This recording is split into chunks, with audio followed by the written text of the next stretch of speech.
We were co-workers. He was kind and caring and affectionate, everything you'd want. And it was kind of a love story. I was living with a friend of mine. He was my best friend throughout high school, middle school, and he introduced me to one of his family friends, which was my ex. He's a family friend, so I kind of met him through family members, so my guard wasn't really up. I met him actually on, there is a marriage website. So he looks great to me. When I read, look at his profile, he was working in US as a software engineer. So me and my family both very impressed. I met my ex back in high school. He was nice. He was smart. He wasn't who he is now. He showed me a different side. He was like more helpful then, and he made it seem like he was a great guy. He was very charming. I like the conversations that we used to have. It was not, just sort of average small talk. It was more intellectual. We were inseparable. We moved in together. I just turned 19 and he was 19. So we were very young. It was only 3 months into the relationship. And from there, the rainbows and butterflies started to die a little. We started dating and everything was amazing at the beginning. Like we clicked, we were having good times, things like that. But then as things started to get more and more serious, I noticed like behavioral changes and things like that. Things were kind of okay, but then he started showing, aggressiveness, and he started being controlling and demanding and telling me where I can go and what I can do, who I can hang with, when can I see my family. I started living with him, so I found out that he was not the guy I was thinking about him before marriage. In 10 years, my life was just like hell. When he was feeling I am not doing according to him, he was just slapping me. She started getting aggressive, started like breaking things. She slammed my PlayStation on the floor. She threw like a hot pot cooking pasta at me. She was chasing me around the house, and she grabbed a metal bar and she hit me in front of my son, which she got arrested for. As a man, I felt like, I have to just stay quiet. I have to put up with it. Pregnancy, I feel like that was the hardest part of, our relationship. That's when we ended up getting married. And I was sick all the time, He would call me out for exaggerating about what I was feeling or what I was going through. He wasn't very supportive or understanding. My daughter, she was sick. She had a cold. He started screaming at me to control my child. And then finally, he went to her crib and he started screaming at her. A couple months old, this is a baby, but screaming at her and threatening her. If that she wouldn't shut up, he would just lose it.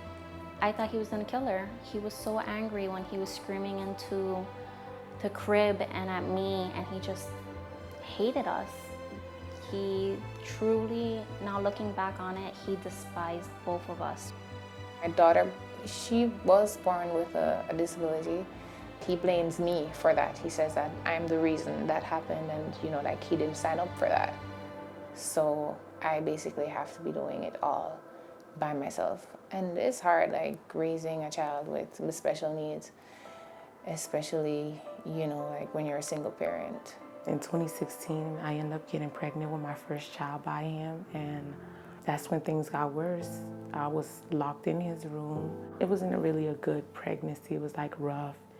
And in 2017, I ended up having our second child, and it was really rough because he was just getting more controlling and abusive.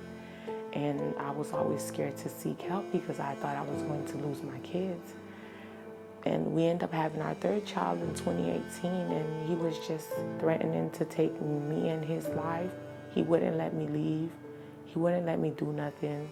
Whenever I work, he would take my money or take advantage of me. He pulled out a gun on me, and He told me he was ready to take my life because it wasn't worth it. I don't really know why, but that's just how he felt.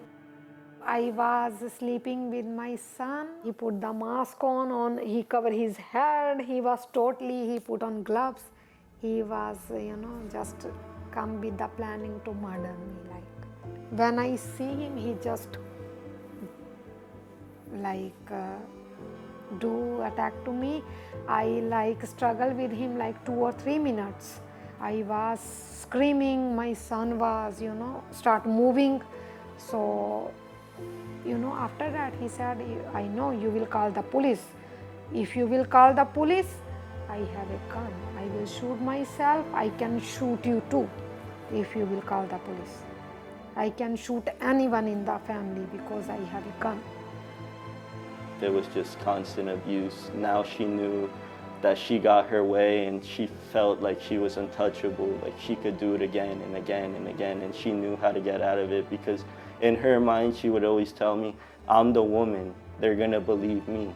In court, if you try to go there and say something, the judge is gonna believe me because I'm a woman. And I just felt like I completely had my rights taken away from me. And inside I felt like it was true. My family and friends didn't really notice anything because I'm not really one to complain.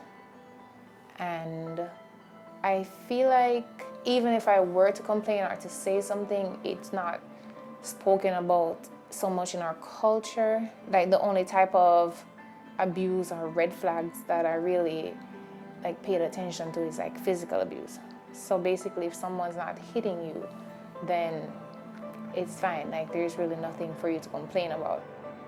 I can't express how bad that the things I went through affected me as a person, and mentally and physically being abused, it's not easy as well. Verbal abuse is just as serious or maybe even more serious than physical abuse because yes, while you might not have physical scars, you have emotional scars, you have psychological scars. It changes the way you view the world, the way you view people, the way you view yourself. It could affect how you relate to your kids, your parents, it could just everyone.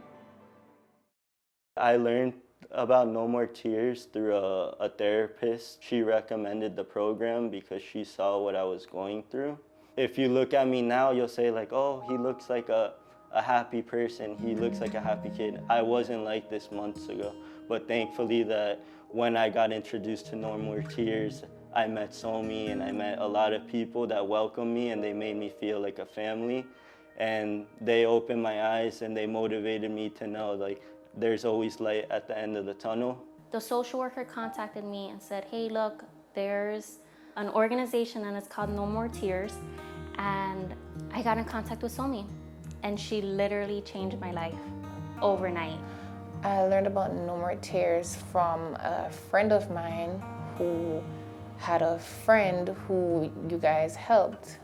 My friend told me about No More Tears, that they will help you in every way. I called BSO and they introduced me to No More Tears, and the minute I called Somi, she helped me and my kids, get in a hotel until she was able to get us a place, and she really helped me. She really saved me and my kids. No More Tears is important in our community because it sheds light on victims. Too many times victims go unnoticed, and you look at your next door neighbor or your coworker, you have no clue that they are suffering and they have no resources, they have no help. And No More Tears sheds light on it. A couple years ago, I felt stuck. I felt hopeless. I felt like, my entire existence depended on whether someone decided to do something or not. But now I feel like my future's in my own hands. I feel like I'm in control again. I feel like the possibilities are endless. So I'm very hopeful for, the future of myself and my daughter. Someone listened to my story and didn't laugh at it, didn't think I was just a dumb girl. You can see me, then I have a hope in my life now that I can live my life the way I want. I am feeling freedom, I am feeling happiness. I can see that my life is now on the way where it should be. I believe that men should speak up in general, like men, women, anyone that's getting abused, they should speak up. And especially if you have kids or family that care about you a lot, you should do it because maybe it might save them in the long run, you know? You might feel like you need somebody, but you really don't. You might feel like you're weak because you're not able to make certain decisions to leave and so on. They might have you feeling like you're crazy, have you feeling like, oh, you need them and so on, but you really don't.